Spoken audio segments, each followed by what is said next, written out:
সত্যি কথা বলতে কি ভাই জানো, নিজের ইজ্জত ঢাকতে ছিঁড়া জামা পরে আছি। সে কষ্ট আর একটা মেয়ের কি থাকতে পারে।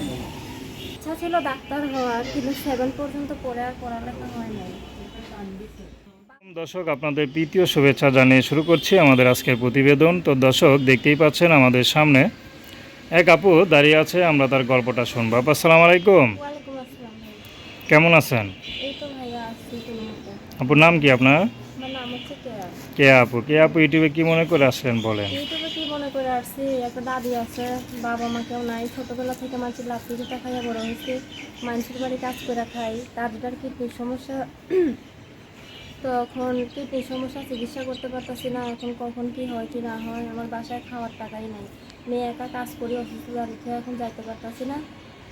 আর বিয়ে শাদী না হলে একটা ভালো কাজ একটা মেয়েকে দেয় না। তো এখন মনে করো যে আমি কষ্ট করে প্রতিবেদনের সামনে আসছি, আমি একটা ভালো মনের মানুষ চাই যে আমার সারা জীবন সুখে দুঃখে সবসময় পাশে থাকবে। পড়াশোনা করছেন? হ্যাঁ, 7 পর্যন্ত পড়ছি। আর পড়লেন না কেন? আর পড়িনি, সমর্থ হয়নি। সময় থাকলে পড়তেন। সমর্থ থাকলে ঠিকই করতাম। কি হওয়ার ইচ্ছা ছিল? ইচ্ছা ছিল ডাক্তার হবো। আচ্ছা। তো মাঝে মাঝে যখন রাস্তাঘাটে যান বা হসপিটালে যান, যাওয়া হয় না? হ্যাঁ, অবশ্যই দাদির জন্য সবসময় যায়। তখন যখন ডাক্তারগুলো দেখেন, তখন কি আপনার খারাপ লাগে না যে আমি এক সময়? অবশ্যই খারাপ লাগে। আমার মতো একটা মেয়ে টাচফোন চালাবে, ভালোভাবে পুছতাছ করে ঘুরবে, সিরাপ জামা কাপড় পরবে না, সুন্দরভাবে থাকতে। আমারও তো ইচ্ছা আছে একটু ভালোভাবে চলার, কেন, আপনি মাথা কি উঁচু করে একটু সিরা বাঁচতে। জামা পরে আছেন? অবশ্যই সিরাজ কোথায় জামা দেখান? উন্নত সব সিরাতে কোথায় সিনা? উন্নত আমি তো সিরা। সিরা আর দেখতেছি না। আমি যেটা পড়ছি এই যে সিরা না?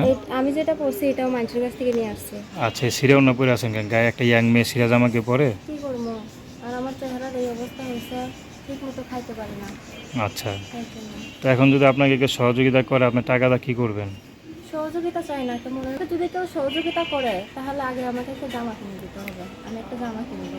আচ্ছা, তারপরে অন্য কিছু করবেন না? তারপরে অন্য কিছু। আচ্ছা, কেউ যদি বিয়ে করতে চায়, পাশে রাখতে চায়, কেউ যদি বিয়ে করে পাশে রাখতে চায়, থাকবেন? অবশ্যই থাকবো।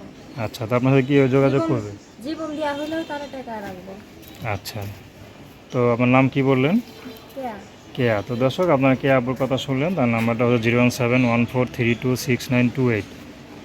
নাম্বারটা আবার বলছি, 01714326928। তো দর্শক, প্রেম ভালোবাসা বিয়ে শাদী করা আপনাদের ব্যক্তিগত ব্যাপার।